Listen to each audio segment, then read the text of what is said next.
श्री स्वामी समर्थ. मी रेणुका. माझ्या यूट्यूब चॅनलमध्ये मी सगळ्यांचं स्वागत करते. आज आपण 8वा अध्याय वाचणार आहोत. श्री गणेशाय नमः.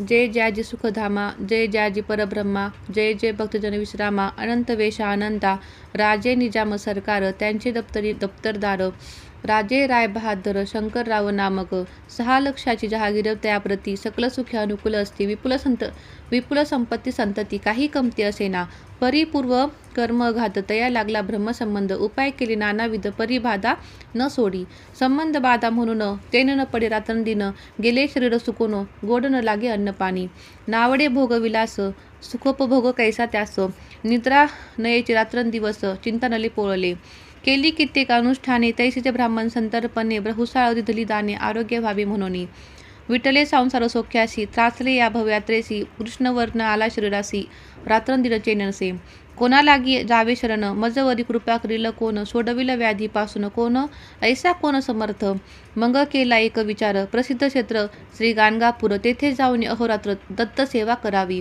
सेवा केली बहुवस, ऐसे लोटले 3 मास, एके रात्री तयास स्वप्नी दृष्टांत झाला, अक्कलकोटी जावे तुवा, तेथे करावी स्वामी सेवा, यती वचनी भाव धरावा, तेने व्याधी जाय दुरी, तरी तेथेची राहिले, आणखीन अनुष्ठान आरंभिले, पुन्हा तयाशी स्वप्न पडले, अक्कलकोटी जावे त्वा, हे जाणून हितगोष्टी, मानसी विचारून शेवटी, त्वरित आले अक्कलकोटी, प्रिय पत्नी सहित, तया नगरीच्या नरनारी, कामधंदा करिता घरी, स्वामी चरित्र परस्परी, प्रेम भावे सांगती, कित्येक प्रातस्नाने करोनी, पूजाद्रव्य घेऊनी, अर्पाव्यास समर्थ चरणी, जाती अतित्वरेने, इति श्री स्वामी चरित्र सारामृत, नाना प्राकृत कथा संबंध, सदा परिसुत प्रेम भक्त, अष्टमोध्याय गोड हा, श्री स्वामी चरणा विंदा परमस्तु, इति श्री स्वामी चरित्र सारामृत अष्टमोध्याय, श्री शुभम भवतु.